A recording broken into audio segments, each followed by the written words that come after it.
My cat's sudden paralysis shocked every vet who saw him. This is the story of his miracle recovery and what I learned from weeks of vet visits, tests, trial treatments, and research, and what finally ended up helping him.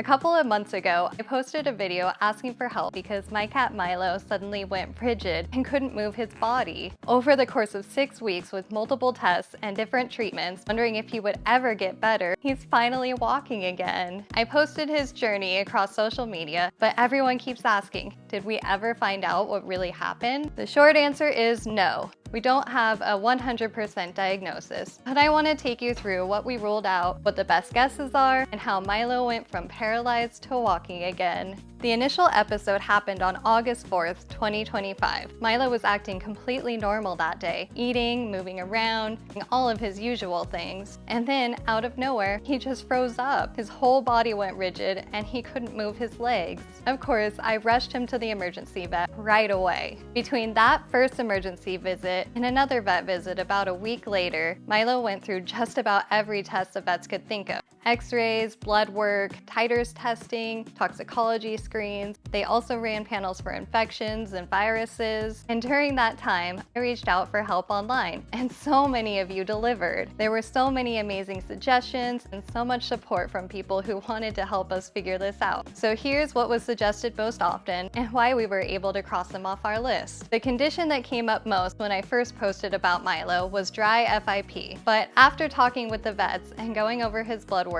we were able to rule that out pretty confidently. For anyone not familiar, FIP, especially the dry form, can be really tricky to diagnose. But typically, cats with FIP have very distinctive blood work patterns, like a low A to G ratio and abnormal CBC results, often showing things like anemia or high white blood cell counts. In Milo's case, his A to G ratio was normal. His CBC was completely within range. He never developed a fever, fluid buildup, or other hallmark FIP symptoms. So even though it's one of the first things people think of when cats suddenly lose mobility, the vet said FIP wasn't even on their radar for him. So that was really good.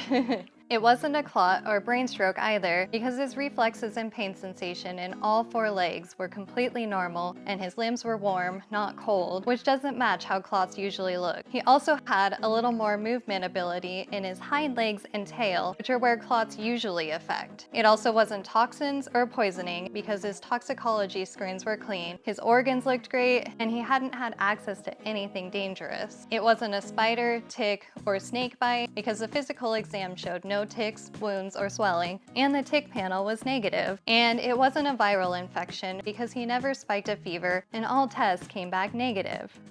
At a later visit, tetanus was even considered. While it's very rare in cats and Milo didn't have any visible wounds to point to it, we still gave him a tetanus shot just in case. But because his recovery didn't follow the typical tetanus pattern, I don't think it's the most likely explanation. Milo's case really threw everyone off. Both the vet and the specialist told me they'd never seen anything quite like it in all of their time practicing. Milo had feeling in all of his limbs, reflexes were normal, his blood work looked healthy, so on paper he was completely fine, but for some reason he just couldn't move. That's what made his case so confusing. But luckily, all the scary possibilities were ruled out, but nothing explained why he was rigid and paralyzed. The conclusion at the time was that it had to be something neurological, most likely involving his spine. The vet recommended I see a neurologist and get an MRI because X-rays only show bones and major structural changes, but an MRI looks at soft tissues, discs, ligaments, and the spinal cord itself. His X-rays may have come back normal, but an MRI might have shown us the real problem. So I tried reaching out to neurologists in my area, but it was really difficult. One had me on hold forever, another made me leave a message, and I had to wait days for them to get back to me. When I finally got the quotes, my heart sank. Between $6,000 and $12,000 just for the consult and MRI, with either a 2-month wait list or going through the ER. I planned to go through with it because I wanted to do everything I could to help Milo, so I set up a GoFundMe, hoping to cover his vet visits and eventually the the MRI. While I'm endlessly thankful to everyone who donated and shared, we haven't even raised enough to cover the care he's already had, so the MRI was just out of the question. I felt heartbroken and awful about that until I spoke with a specialist who told me that even if we got the MRI and knew exactly what it was, the treatment would essentially be the same, which was strict rest, pain management, and time. So I decided to keep the GoFundMe open just in case we somehow miraculously raised enough money to get the MRI, while exploring the other treatment options with just the vet and the specialist. So at that point, their best guess about what the issue was IVDD, which is essentially a slipped disc. So the first treatments we went with were an anti-inflammatory called Onzior and 6 sessions of laser therapy. At first, it seemed like Milo showed some progress with those, but then it completely plateaued. And around that time, he got scared one day, tried to run, but since his limbs weren't cooperating, he took a little tumble. We redid his x-rays and they still came out normal. So we prescribed him gabapentin, thinking it might be neurological pain. The gabapentin seemed to have calmed him, but it didn't really seem to help the pain. Through all of this time, Milo couldn't move at all on his own. Every single day, I had to hand feed him, syringe water him, hold him up in the litter box, or change his pee pad if he didn't make it to the litter box. Thankfully, he could still go on his own though, and I didn't have to express his bladder or anything. Then I would gently carry him around the house and sometimes brought him outside for fresh air and mental stimulation so he wouldn't get depressed. And at night, I slept in the living room with him to make sure he was safe. Then Milo started having neck spasms and he began mouth breathing, which is never normal for cats. So I rushed him back to the vet. They ran most of the tests again, but again, everything came back normal. They checked his respiratory system and that seemed normal too. The specialist thought the mouth breathing might actually be from fatigue and neck pain and not his lungs. So because the gabapentin hadn't worked and he still seemed to be in pain, he was prescribed a muscle relaxer called methocarbamol. And that's when everything changed. It took a few days, but then Milo started lifting his head again. Then he began grooming himself. And one night, he somehow climbed up from his bed on the floor, up and across the couch, all the way into the cat tree. And then, almost all at once, he just started walking again. He was wobbly at first, but he was so determined. He quickly started eating and drinking on his own and using the litter box without help. Each day since, he's gotten steadier and steadier. It will take time for him to move completely normally again, because after 6 weeks of not being able to move, his muscles likely atrophied, and he's mentally relearning how to move correctly. I want to clarify that the muscle relaxers weren't magic on their own. It was also the weeks of strict rest and time. But the muscle relaxers finally broke the cycle of spasm and guarding that was holding him back. So because the muscle relaxers helped, the vets now believe it was most likely a spinal injury. Although the injury may have happened when he took the tumble after his initial episode, but it could have been IVDD or an ANNPE or possibly a spinal bruise. Milo's episode really did seem to come out of nowhere. One minute he was totally normal and the next he froze up and couldn't move. If it was something like IVDD, which is a slipped or herniated disc, it can happen suddenly when a disc in the spine ruptures or pushes against the spinal cord. Cats don't always show warning signs first. If it was an ANNPE, which is basically a disc bruise, that also happens instantly.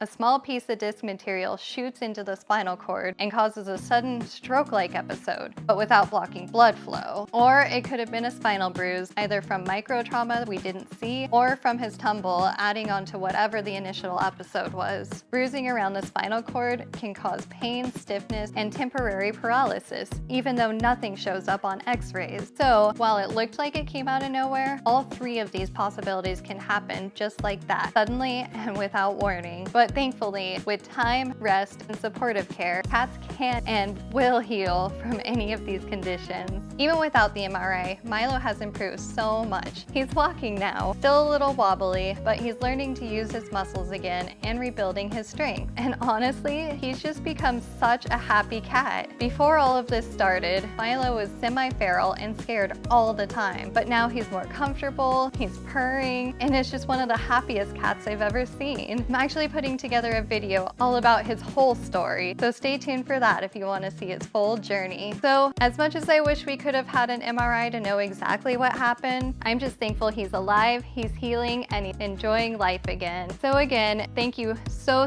much to everyone who's been following his story, donating, sharing, and showing your support. Even if we never know what exactly happened on that day in August, Milo's come so far, and watching him enjoy life again is the greatest gift I could ask for. Thank you all so much for following his story and cheering him on every step of the way. If you'd like to see more of Milo and the rest of our 12-cat, 2-dog crew, don't forget to hit subscribe and keep being part of our little family.